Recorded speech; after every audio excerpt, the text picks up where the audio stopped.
नमो बुद्धाय. माझ्या प्रिय मुलांनो, संडे धम्म स्कूलमध्ये तुमचे मनापासून स्वागत.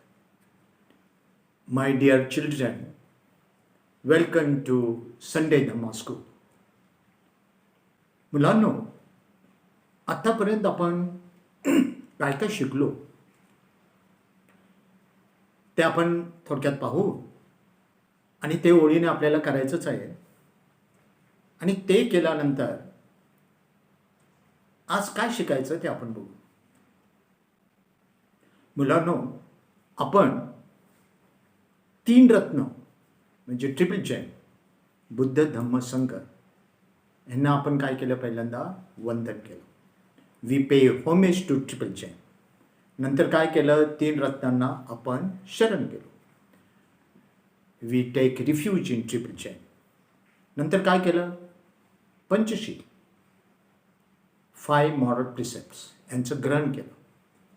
त्यानंतर ध्यान साधना मेडिटेशन, त्याचं नाव आहे आनापानसती.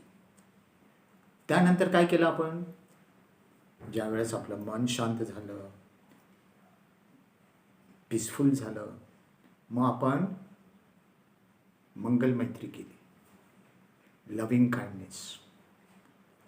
पहिल्यांदा स्वतःला मैत्री आणि मग सगळ्यांना.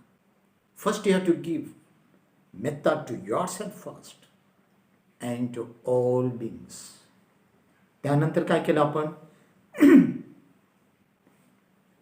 शेवटी धम्मपालन गाथा आणि शरणतय हे पाहिजे.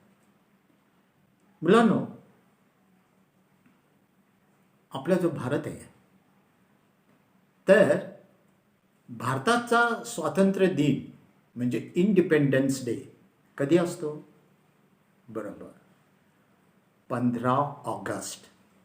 तर मुलांनो, आज आपण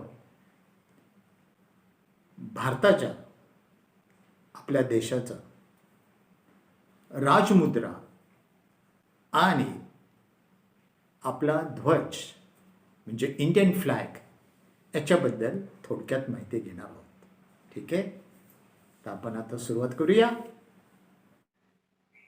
मुलांनो, आता आपण त्रिरत्नांना वंदन करूया.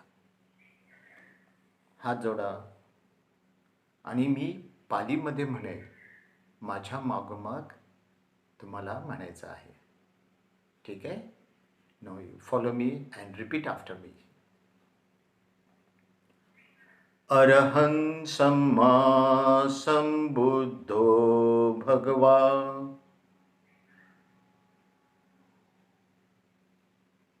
बुद्धं भगवतं अभिवादेमि. स्वाक्षातो भगवता धम्मो धम्मं नमस्सामि. सुपटिपन्नो भगवतो सावक संघो संघं नमामि. वा, छान. आता मुलांनो, आपल्याला त्रिरत्नांना शरण जायचं. We have to take refuge in triple chain. चला तर हात जोडा आणि मी पालीमध्ये म्हणेल, माझ्या मागोमाग तुम्हाला म्हणायचं आहे. यू रिपीट आफ्टर मी.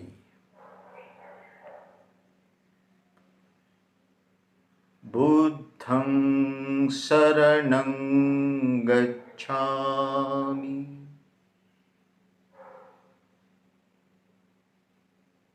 धम्मं शरणं गच्छामि.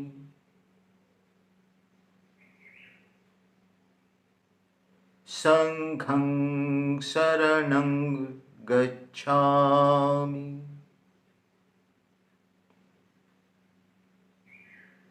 द्वितीयंपि बुद्धं शरणं गच्छामि।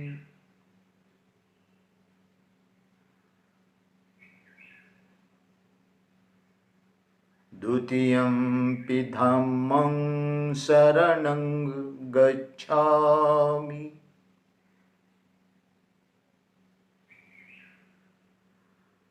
द्वितीयंपि संघं शरणं गच्छामि। तृतीयंपि बुद्धं शरणं गच्छामि।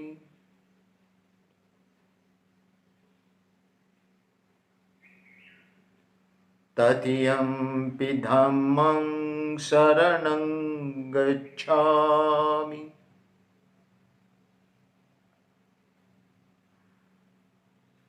तृतीयंपि संघं शरणं गच्छामि। वा, खूप छान. आता मुलांनो, आपल्याला पाचशिलाचं ग्रहण करायचं, पंचशील ग्रहण करायचं. 5 precepts we have to observe. तर काय 5 precepts आपण बघितलं. पहिलं काय? हत्या करू नका, ॲब्स्टेन फ्रॉम किलिंग. दुसरं काय आहे? चोरी करू नका, ॲब्स्टेन फ्रॉम स्टिलिंग. तिसरं काय? अब्रह्मचर्यापासून अलिप्त राहा, ॲब्स्टेन फ्रॉम अब्रह्मचर्य. चौथं काय? खोटं बोलू नका, ॲब्स्टेन फ्रॉम टॉकिंग लाय. आणि पाचवं काय?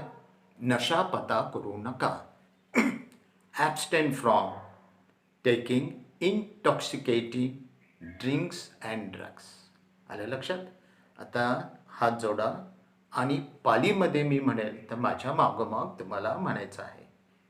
You repeat after me. Okay? हात जोडा. पाणातिपाता वेरमणि सिक्खापदं समादियामि.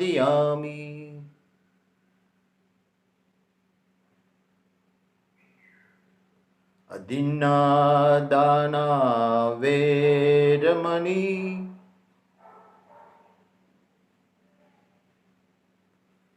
सिक्खापदं समादियामि.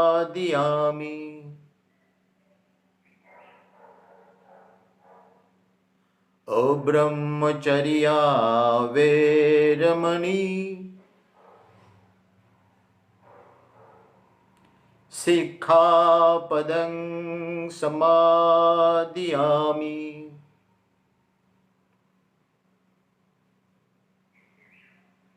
मुसावादा वेरमणि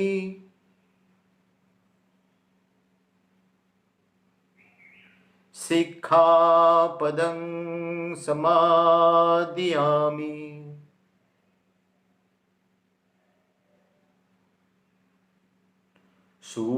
सूरामेरय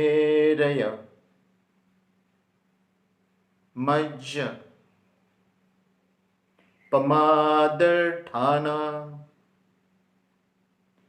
वेरमणि सिक्खापदं समादियामि.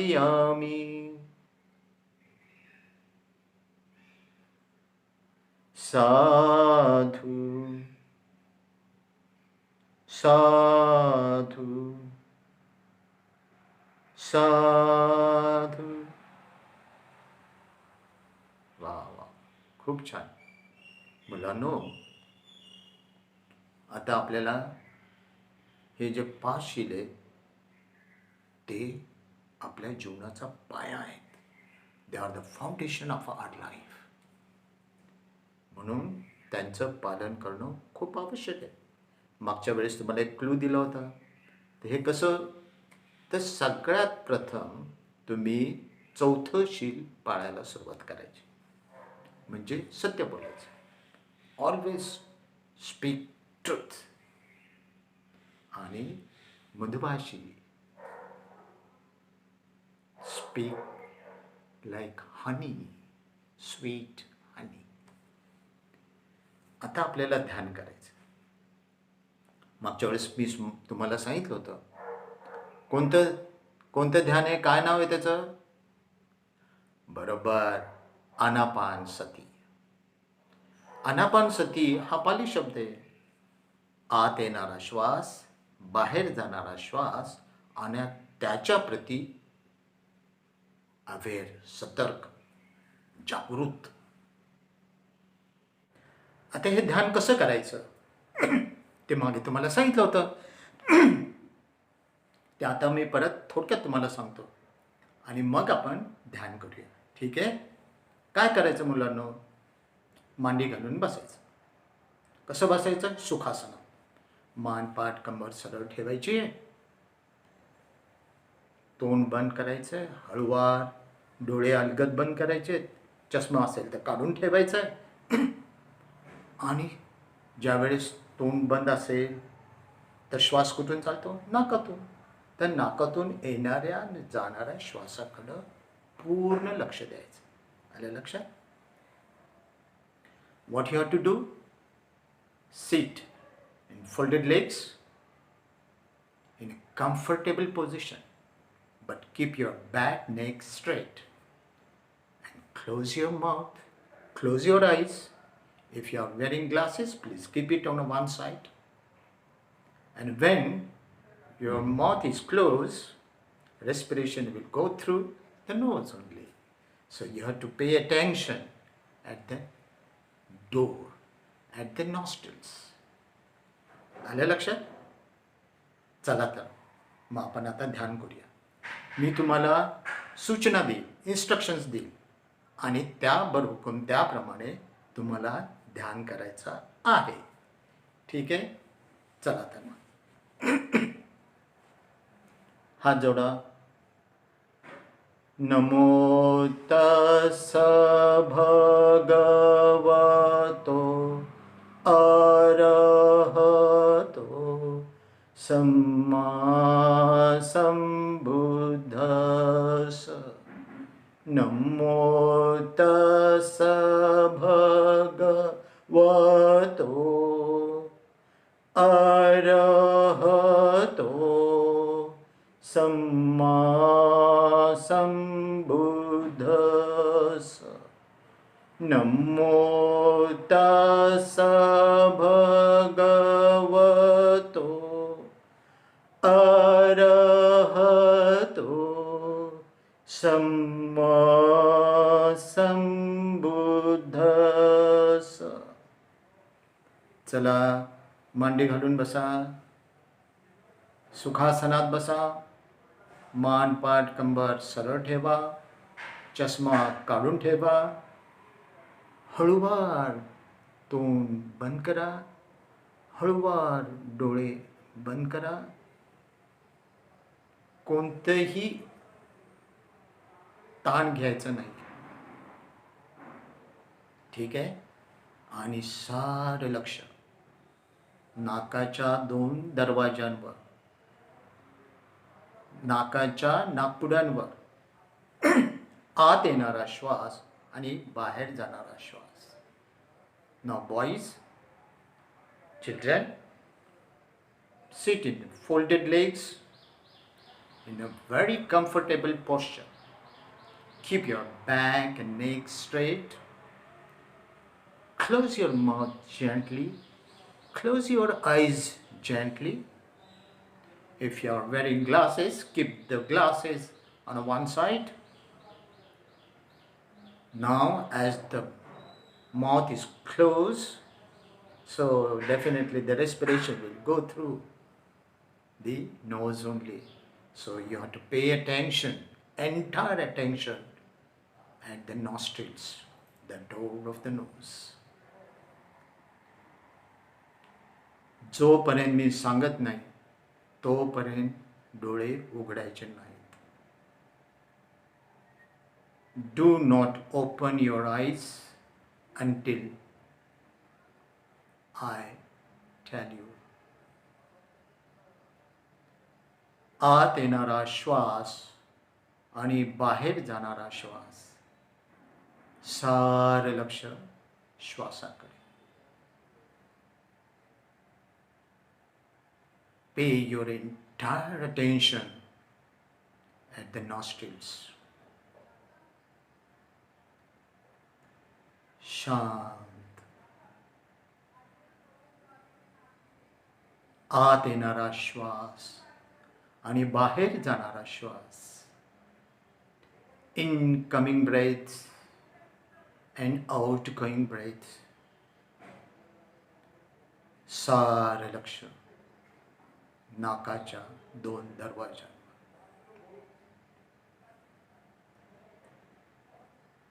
Pay your entire attention at the door of the nostrils.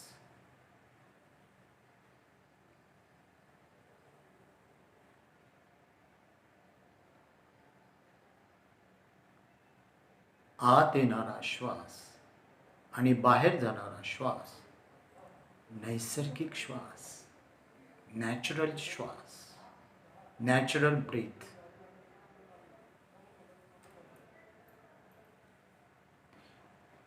काहीही कसरत करायची नाही. जसा आहे तसा आपोआप येणारा श्वास, आपोआप जाणारा श्वास.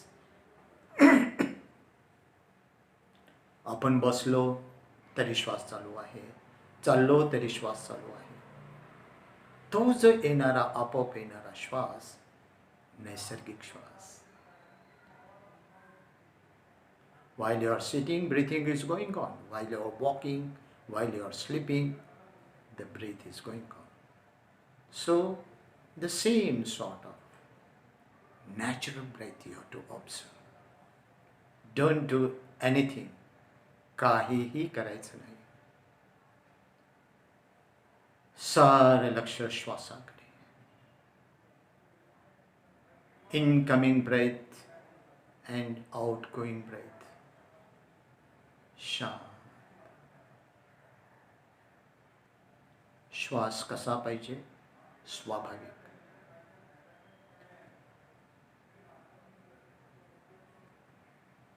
तुम्हाला जाणवायला लागेल की आत येणारा श्वास आणि बाहेर जाणारा श्वास कधी उजव्या नाकपुडीतून आत येतो, कधी डाव्या नाकपुडीतून आत येतो, किंवा दोन्ही नाकपुड्यातून आत येतो.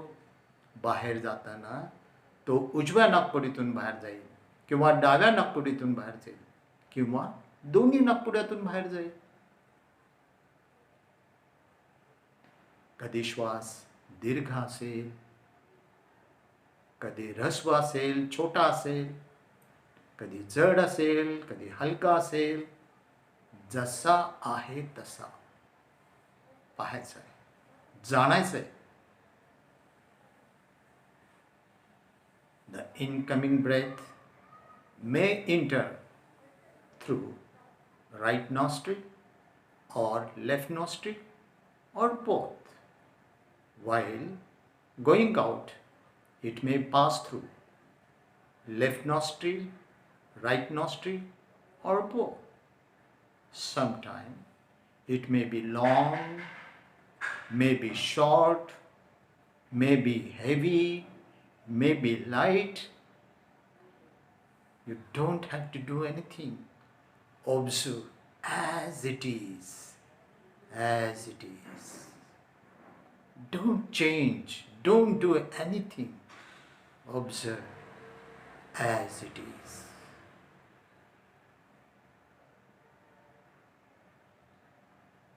आणि मुलांनो, श्वास कसा पाहिजे? शुद्ध श्वास. त्याच्यात काय मिसळलं नाही, काय मिलावट केली नाही, तर तो शुद्ध आहे. काय मिसळलं तर तो अशुद्ध होईल. आणि म्हणून मुलांनो, श्वास पाहताना त्याच्याबरोबर आकडे मोजायचे नाहीत, मंत्र वगैरे म्हणायचा नाही. शुद्ध श्वास. Children, you have to observe the pure breath. When nothing is mixed, it remains pure. And that's why you should not count the numbers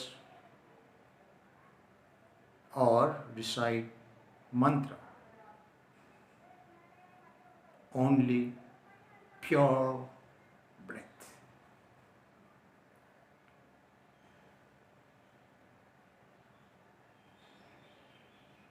असं पण होऊ शकतं की तुमची पाठ झुकली आहे. You might have bend down. मग शांतपणे परत सरळ करायची. मान, पाठ, कंबर सरळ करायची. Straight your back and neck. Not to worry. सारं लक्ष नाकाच्या 2 दरवाजावर.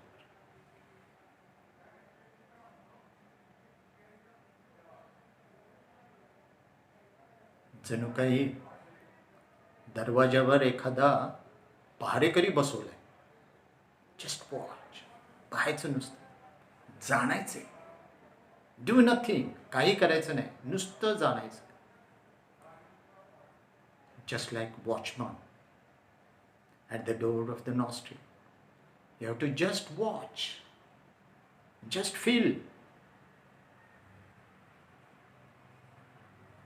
It may happen that the thoughts may come and your mind may go away. Don't worry.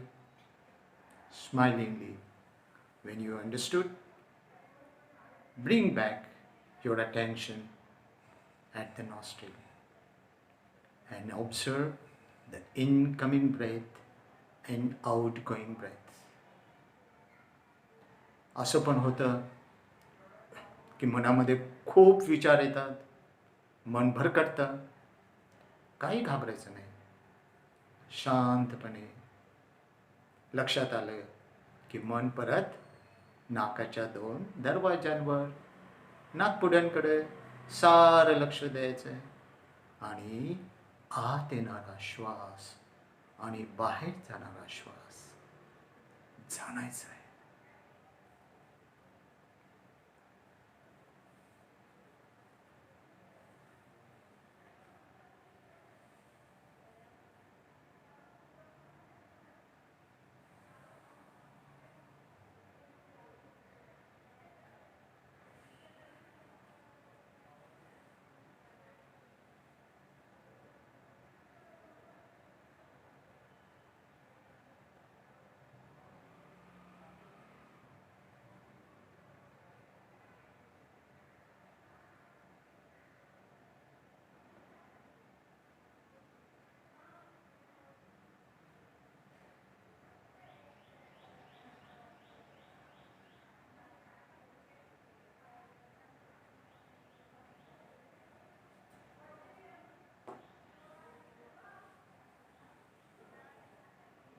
मुलांनो, हळूहळू डोळे उघडा. Slowly open your eyes. Slowly open your eyes. डोळे उघडा. वा वा वा. सगळ्यांनी खूप छान ध्यान केलं. खूपच छान. मुलांनो, तुमचं मन शांत झालं. तुम्ही आनंदी झाला. Your mind become peaceful and happy. आता काय करायचं? आपल्याला ते वाटायचं आहे. We have to distribute for yourself first. स्वतःसाठी पहिलं आणि मग सगळ्यांसाठी, सगळ्या प्राणीमात्रांसाठी, for all beings of this world, of this universe. ठीक आहे? तर आपण आता मंगल मैत्री करूया. ती कशी करायची ते आपण बघितलेलं आहे. तर मी थोडक्यात सांगतो. मंगल मैत्रीमध्ये आपण काय म्हणणार आहोत? अहम सुखी तो हो मी सुखी हो. मे आय बी हॅपी. निदुःखो हो मी दुःखमुक्त हो. Free from suffering.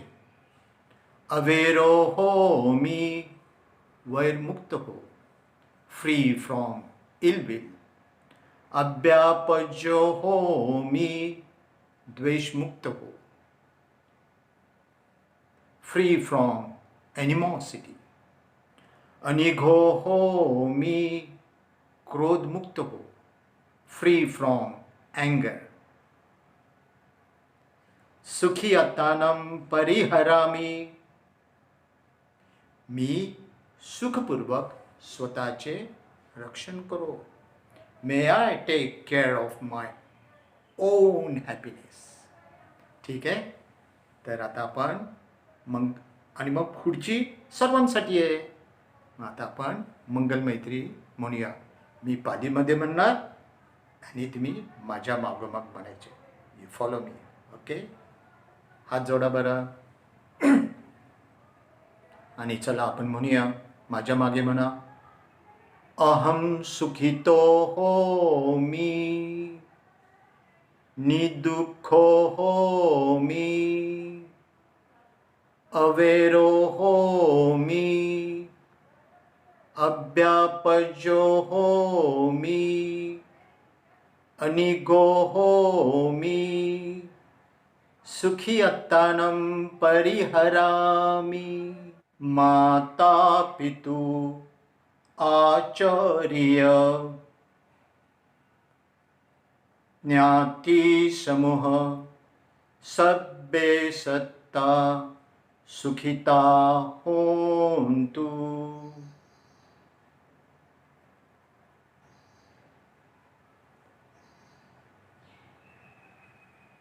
निदुःखा होन्तु. अवेरा होन्तु. अव्यापज्या होन्तु. अनिगा होन्तु.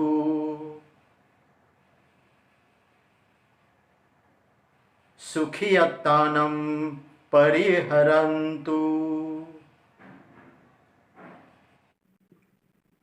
मुलांनो, येथे तुम्हाला राजमुद्रा म्हणजे नॅशनल एम्ब्लेम दिसत आहे. ह्याच्यामध्ये 3 सिंह दिसत आहेत, पण प्रत्यक्ष हे 4 सिंह आहेत. There are 4 lions standing back to back. 4 सिंह उभे आहेत मागोमाग एकमेकाला टेकून, आणि त्याच्या खाली चौथऱ्यावर एक्स्ट्रीम उजव्या बाजूला अर्धचक्र दिसतंय आणि डाव्या बाजूला एक्स्ट्रीम डाव्या बाजूला पण अर्धचक्र दिसतंय. मधी अशोक चक्र असून उजव्या बाजूला बुल म्हणजे बैल दिसतोय आणि डाव्या बाजूला हॉर्स म्हणजे घोडा दिसतोय. मुलांनो, ह्या राजमुद्रेमध्ये सर्वात खाली सत्यमेव जयते हे देवनागरी लिपीमध्ये लिहिलेलं आहे. The truth alone triumphs. मुलांनो, आत्ताच आपण राजमुद्रा बघितली आणि आपल्या देशाचा राष्ट्रध्वज म्हणजे नॅशनल फ्लॅग, ह्या गोष्टी कशा आल्या, त्यामध्ये डॉक्टर बाबासाहेब आंबेडकरांचं काय योगदान आहे, काय कॉन्ट्रीब्युशन आहे, ते आपण पाहणार आहोत. मुलांनो, 4 डिसेंबर 1954 1954 एक रंगूनमध्ये म्हणजे म्यानमार यांच्या राजधानी यंगून, त्याला रंगून पण म्हणतो आपण, तेथे जागतिक बौद्ध परिषद भरली होती, म्हणजे वर्ल्ड बुद्धिस्ट कॉन्फरन्स. आणि तिथे बाबासाहेबांना आमंत्रित केलं होतं. He was invited. आणि तिथं त्यांनी भाषणात सांगितलं की मी पार्लमेंटमध्ये असताना बौद्ध धर्माच्या विकासासाठी आणि भरभराटीसाठी काही गोष्टी करून ठेवलेल्या आहेत. त्यातलं एक त्यांनी सांगितलं की बुद्धाची शिकवण ज्या पाली भाषेमध्ये आहे त्याच्या विकासासाठी, त्याच्या उन्नतीसाठी योजना तरतूद करून ठेवलेली आहे. आणि दुसरं, भारताचे जे राष्ट्रपती आहेत, प्रेसिडेंट, त्यांच्या रेसिडेन्स म्हणजे राजवाड्यावर धम्मचक्र प्रवर्तन हे ऑलरेडी टाकलेलं आहे, इन्क्लूड केलेलं आहे. मुलांनो, हे जे राजमुद्रा आपण बघितली, तर हे राजमुद्रे मागे काय आहे? ज्यावेळेस भगवान बुद्धांचं महापरिनिर्वाण कुशीनगर येथे झाल्यानंतर सुमारे 300 वर्षानंतर सम्राट अशोकाने बौद्ध धर्माचा स्वीकार केला.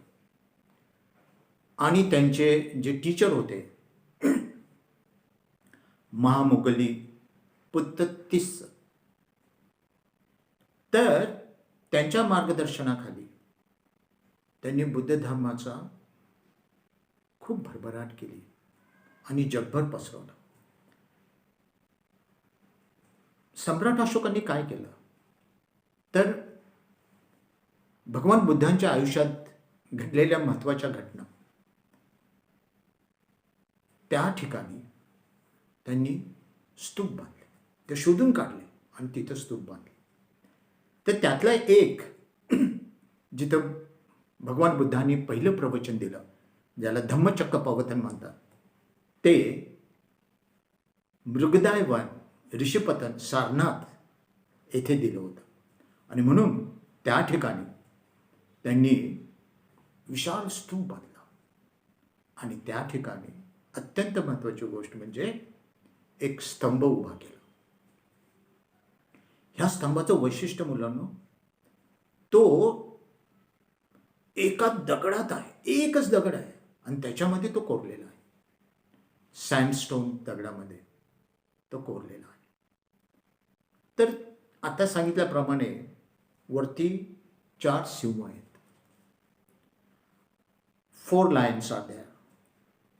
पण राजमुद्रेमध्ये आपल्याला 3च दिसतात, कारण ते प्रतीक आहेत समोरून पाहिलं. तर चौथा जो सिंह आहे तो मागच्या बाजूला आहे, तो दिसत नाही. म्हणजे 4 सिंह आहेत. आणि त्याच्या खाली जो चौथा आहे त्याच्यामध्ये आपण बघितलं की मध्ये अशोक चक्र आहे आणि एक बुल आहे, म्हणजे बैल आहे, आणि दुसऱ्या बाजूला घोडा आहे.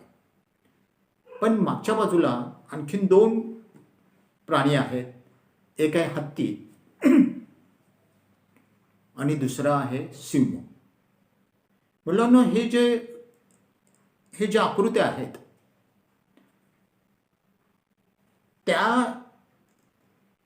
त्याच्या खाली घंटेच्या आकाराचं म्हणजे बेल शेप कमळ आहे.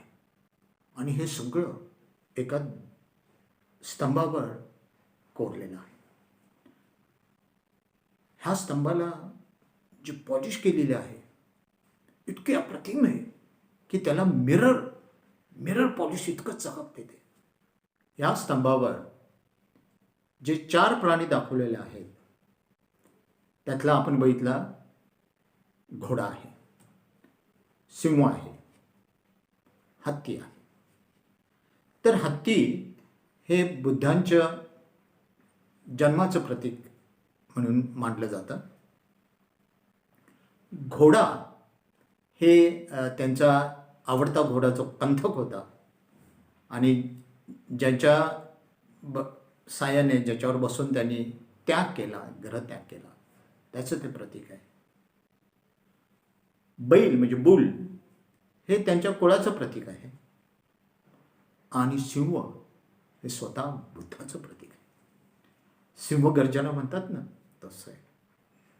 मुलांनो, हा जो अशोक स्तंभ आहे तो सुरक्षिततेसाठी, संरक्षणासाठी, प्रोटेक्शनसाठी तो आता म्युझियममध्ये ठेवलेला आहे, संग्रहालयामध्ये. आणि तो आजसुद्धा आपल्याला पाहायला मिळतो. आणि त्याचं वैशिष्ट्य मुलांना आजही तो तितकाच चकाकतोय. बघितलं की तुम्हाला इतकं आश्चर्य वाटेल.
हे जे प्रतीक आहे राजमुद्रा, तर हे ह्या अशोक स्तंभावरून घेण्यात आलेले आहे.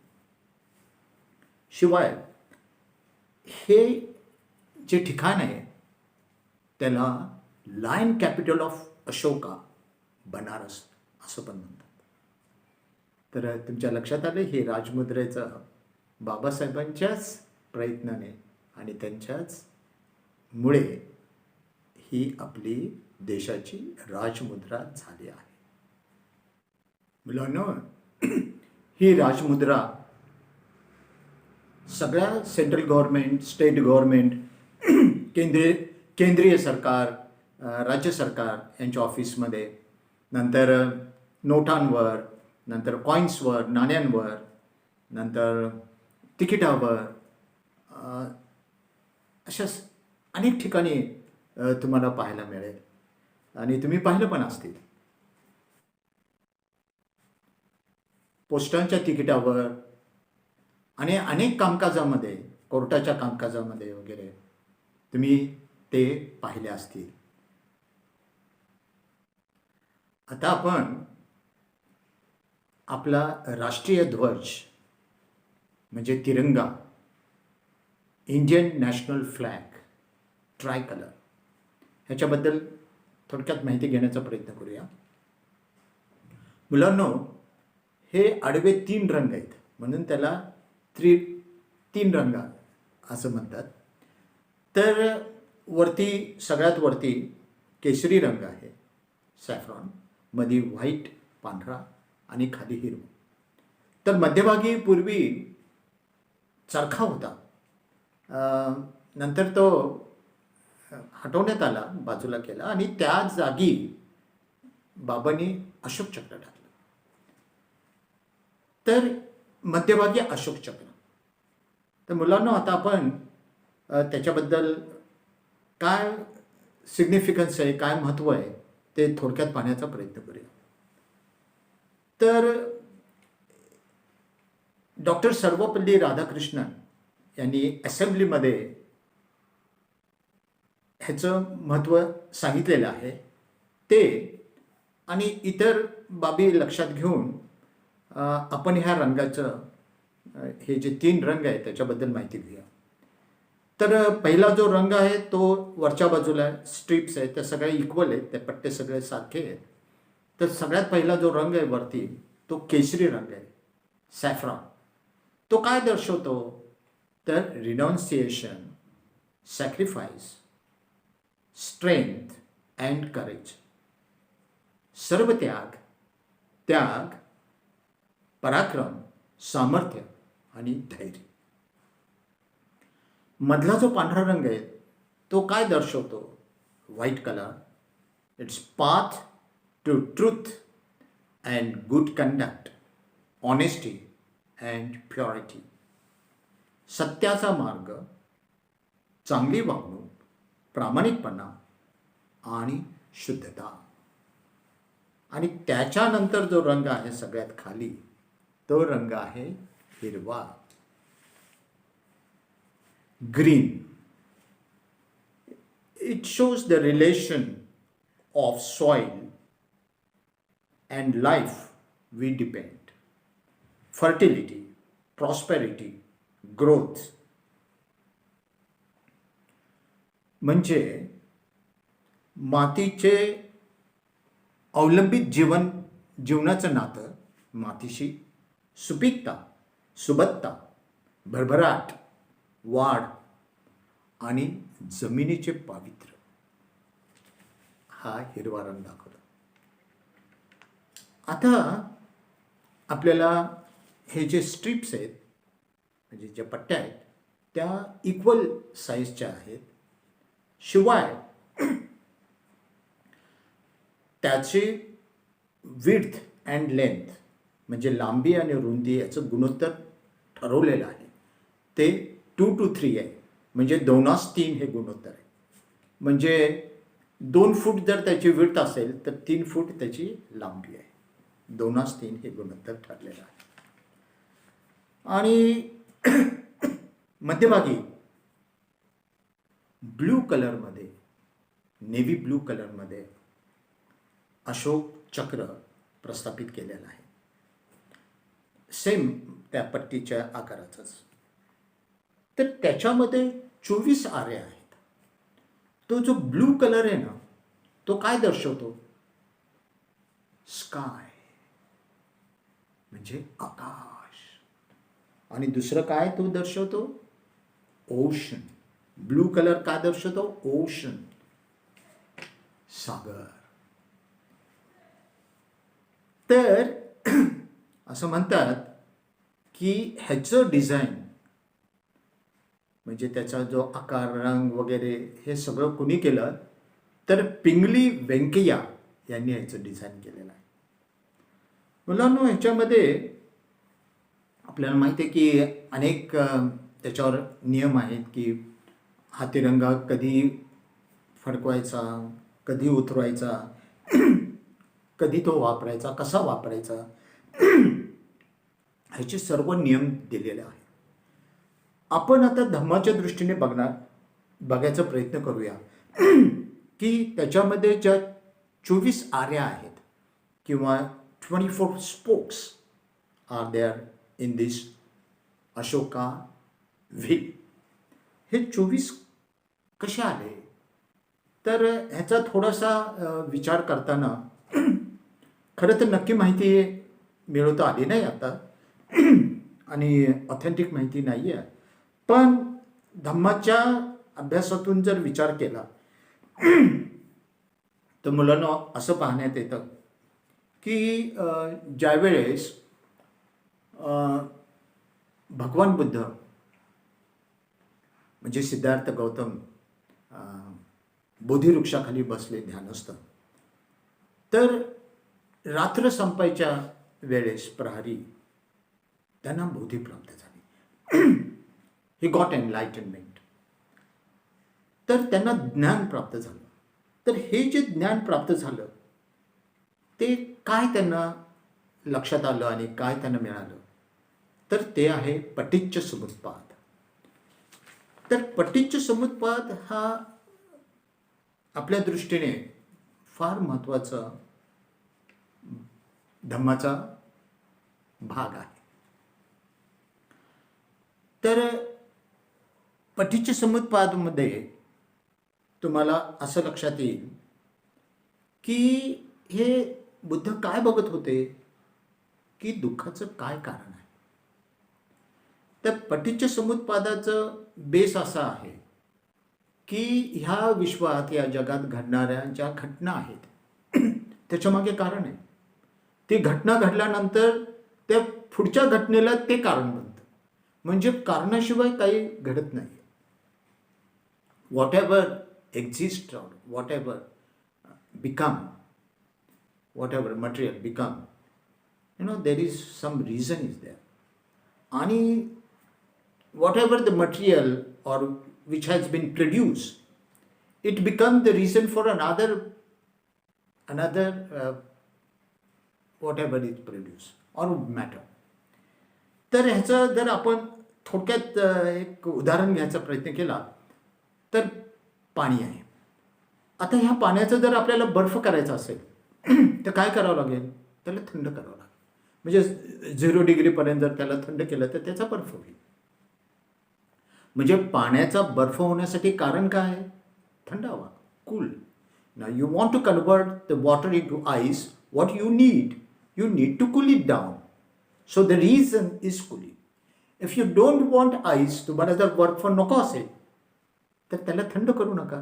The water will remain water only. Similarly, पाण्याची जर तुम्हाला वाफ पाहिजे असेल तर what you have to do? You have to heat it. तुम्हाला ते तापवावं लागेल, उष्णता द्यावी लागेल. पाण्याला त्याच्या उकळण्यापर्यंत जर आपण उष्णता दिली तर त्याची वाफ होईल. If you heat the water to its boiling temperature, boiling state, then it will produce steam. Now, तुम्हाला ती स्टीम नको आहे, ते वाफ नको आहे, तर त्याचं कारण काय? उष्णता, heat. You don't give the heat to the water.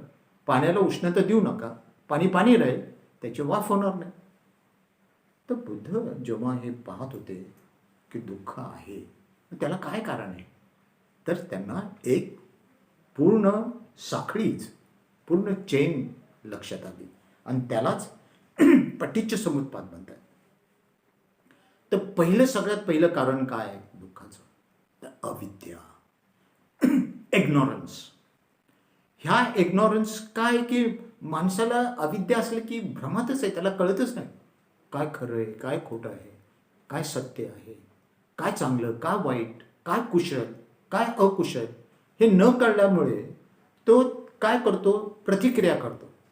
त्याला काय म्हटलं आहे? संखार. म्हणजे अविद्यामुळे काय झालं? संखार म्हणजे रिॲक्शन. नंतर काय होतं? विज्ञान म्हणजे कॉन्शियसनेस. मुलांनो, संपूर्ण जग या कॉन्शियसनेसवर आहे बरं का, विज्ञान. आणि विज्ञानातनं काय होत आहे? तर नामरूप तयार होत आहे. नामरूप काय? द माइंड अँड बॉडी, मन आणि शरीर. त्या नामरूपांचा काय परिणाम होतोय? तर सळायतन म्हणजे 6 सेन्सेस किंवा 6 इंद्रिय. आता हे जे 6 इंद्रिय आहेत, कान, डोळे, नाक, जीभ, त्वचा आणि मन, तर ह्याच्या पुढं आलंबन येतं, वस्तू दिसतात, ते आपल्याला स्पर्श करतात. आपण काय खातो ते स्पर्श करतो, ऐकतो, वास घेतो, पाहतो. तर हे सळायतनमुळे काय होतं? फस्स म्हणजे स्पर्श होतो. तो स्पर्श झाला की आपल्याला अंगावर किंवा त्या ठिकाणी संवेदना होतात. म्हणजे वेदना म्हणजे फिलिंग. ह्या वेदनाचं पुढं काय होतं? तर तणा. तणा म्हणजे तहान, तृष्णा किंवा क्रेविंग. ह्या तण्याचं पुढं ते वाढत जाते. त्याचं काय होतं? उपादान. उपादान म्हणजे हावरेपणा, लोभ, ग्रास्पिंग. ह्या उपादानाचं काय परिणाम होतो? काय त्याचा हे होतं? तर भव. भव म्हणजे निर्माण, बिंग. आणि ह्या भवचं पुढं काय होतं? जाती म्हणजे बर्थ, जन्म. आणि या जन्माचं काय होतं? तर जरा, मरण, दुःख. म्हणजे जरा म्हणजे म्हातारपण, डिके. नंतर मरण म्हणजे डेथ आणि दुःख. तर हे सगळी जी कडी आहे ते दुःखाकडे जाणारी आहे. आणि म्हणून त्याच्यातून बाहेर येण्यासाठी भगवान गौतम बुद्धाने आपल्याला आर्य अष्टांगिक मार्ग दिला, नोबल एट फोल्ड पाथ. तो काय आहे तर 8 त्याच्यामध्ये 8 एट फोल्ड पाथ आहे, म्हणजे 8 गोष्टी आहेत त्याच्यामध्ये. सम्मा दिट्ठी, सम्मा संकप्पो, सम्मा वाचा, सम्मा कमंतो, सम्मा आजीवो, सम्मा व्यायामो, सम्मा सती, सम्मा समाधी. ते यातले पहिले 2 जे आहेत ना ते आहेत प्रज्ञा. त्याच्यानंतर जे 3 आहेत, सम्मा वाचा, सम्मा कमंतो, सम्मा आजीव, ते आहे शील. आणि सम्मा व्यायामो, सम्मा सती आणि सम्मा समाधी हे जे आहे ते आहे समाधी. आणि म्हणून मुलांनो, हे जे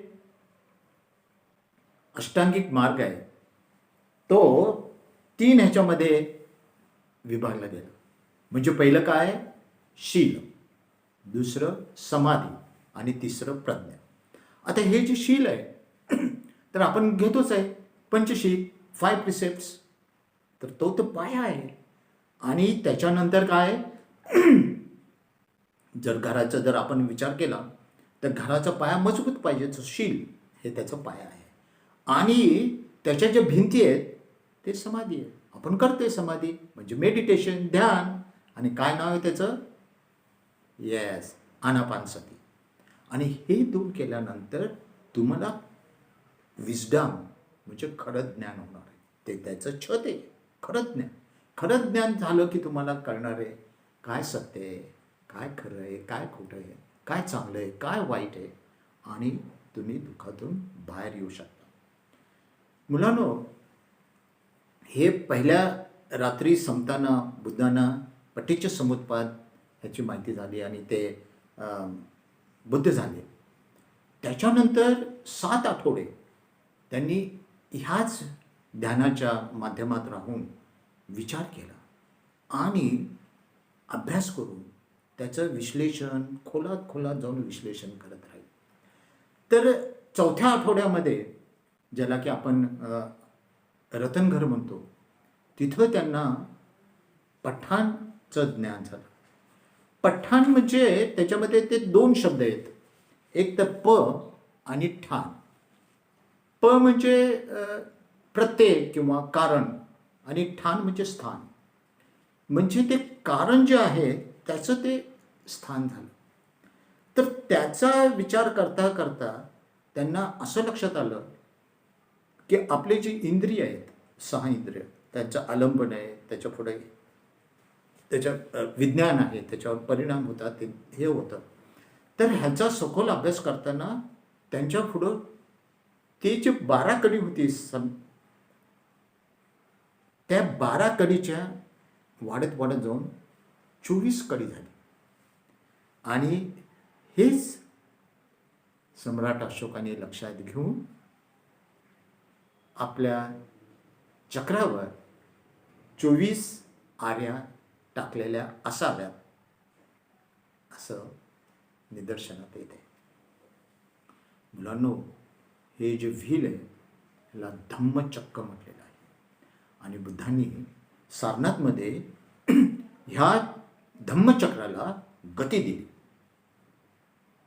तर हे जे धम्मचक्र आहे, चक्र तुम्ही बघितलं, चाक, ते जर यूज नाही केला, ते जर तसंच ठेवलं, इट बिकम युजलेस. मुलांनो, हे जे पठाण आहे, हे पठाणाची माहिती अभिधम्म पिटकामध्ये जे सगळ्यात शेवटचा ग्रंथ आहे तो पठाण आहे. तर अभिधम्म पिटकामध्ये पठाणची आपल्याला माहिती मिळते आणि त्याच्यामध्ये हे 24 कड्या आलेल्या आहेत. तर मी आता तुम्हाला सांगत होतो की हे जे व्हील आहे, ते जर चाक आहे, ते जर चाललं नाही, गतिमान जर झालं नाही, तर ते युजलेस आहे. आणि म्हणून आपल्या आयुष्यामध्ये आपण जर धम्मचा मार्ग अनुसरला आणि ती जर गती घेतली तर आपण निश्चितपणे सुखाकडे जाऊ.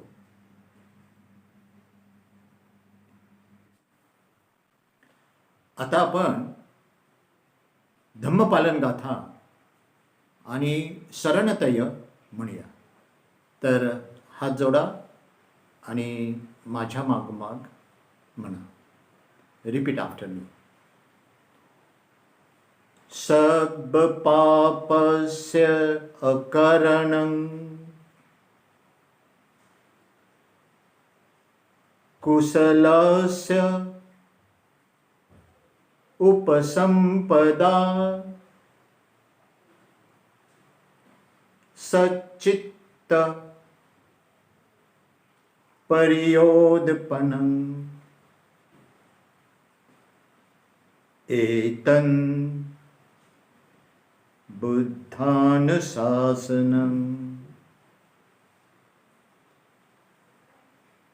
धम्मं चरे सुचरितं न तं दुचरितं चरे